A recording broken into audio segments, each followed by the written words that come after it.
बिहारी, राधे राधे चले आएंगे बिहारी, आएंगे बिहारी चले आएंगे बिहारी, आएंगे बिहारी चले आएंगे बिहारी, राधे राधे चले आएंगे बिहारी।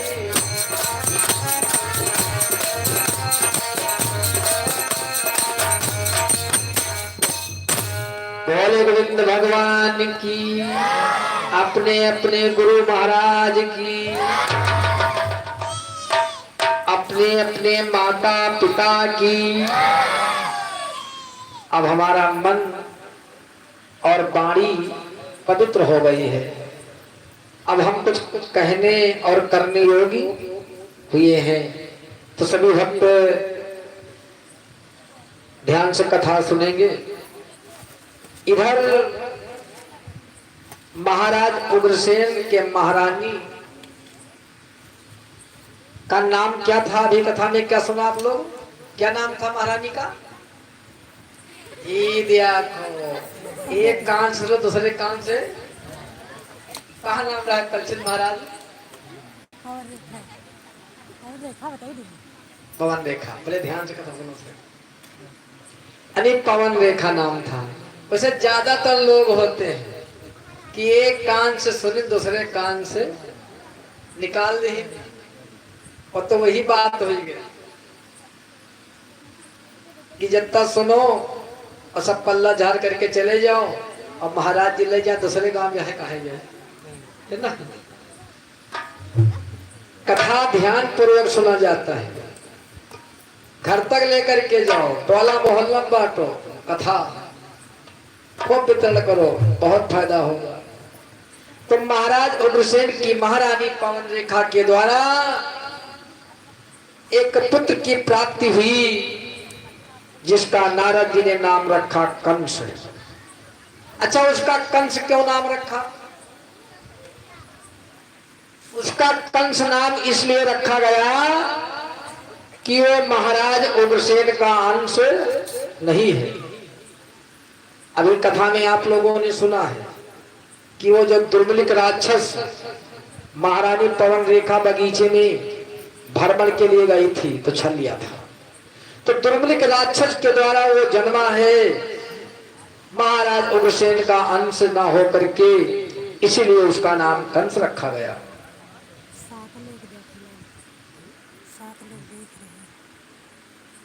और कथा प्रेमी ध्यान देंगे, इधर धीरे धीरे धीरे धीरे उस बच्चे का पालन पोषण होने लगा। जब वो 5 वर्ष का हो जाता है तो आइए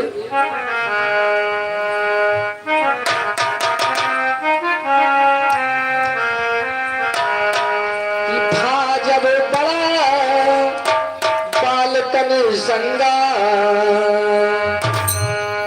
खेलन जाय कर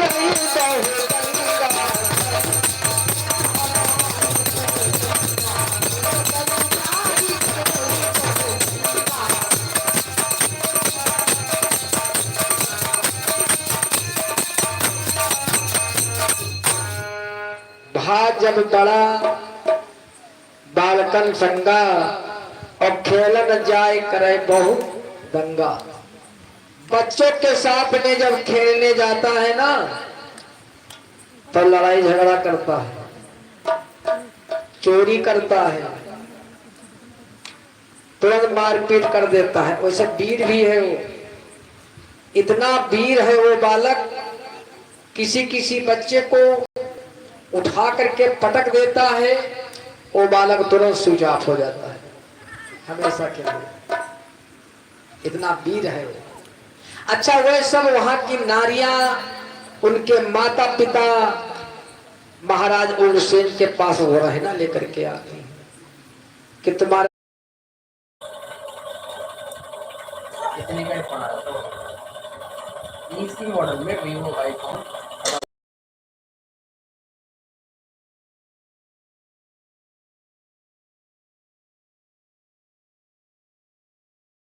के द्वारा 21 मन सादर भेंट हुए हैं, आशीर्वाद की कामना है।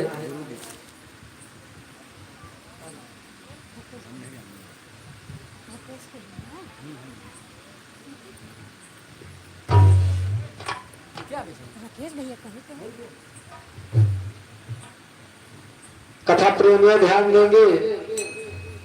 इसी तरह से भक्तों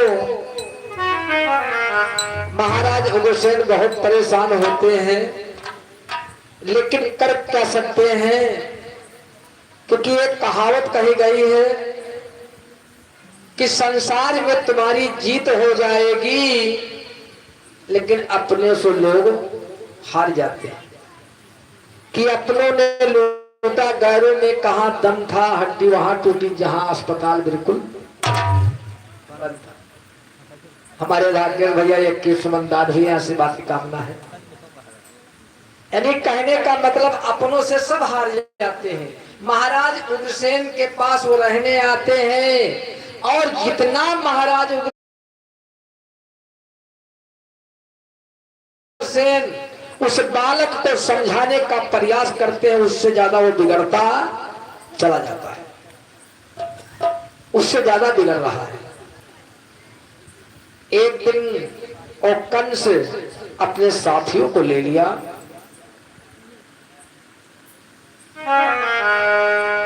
कि मगध देश एक दिन सिधावा, एक दिन चल देता है मगध देश को। अच्छा, मगध देश में कौन रहता है? जरासंध। कि मगध देश एक दिन सिधावा, और जरासंध से बचन सुना।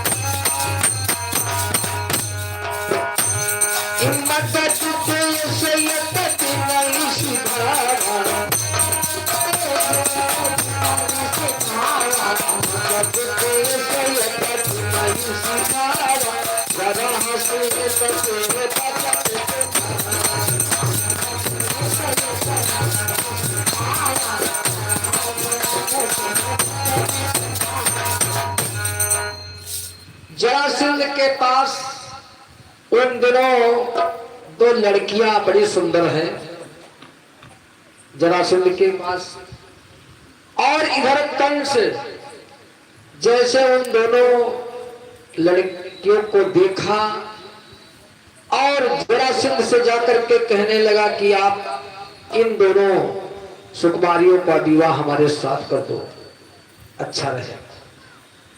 जरासंध कहने लगा, अरे ऐसी बातें करते हुए तेरे को शर्म नहीं आती है? अरे विवाह तो होता है बराबरी में, और हमारी तेरी बराबरी थोड़े है, और सत्य है। देखिए, पैर करना है तो बराबरी में करो, विवाह करना है तो बराबरी में करो, मित्रता करनी है तो बराबरी में करो। जरासंध कहने लगा, हमारा तुम्हारा कोई मेल नहीं है, मैं विवाह नहीं करूंगा। कंस कहने लगा, तुमको करना पड़ेगा विवाह, अगर राजी से नहीं करते हो तो नाराजी से करना होगा, करना ही पड़ेगा। अच्छा, वीर तो कंस ही है, चाचा जी के द्वारा 101 इतना वीर कंस है कि जरासंध से कहने लगा, आप हमसे युद्ध करो।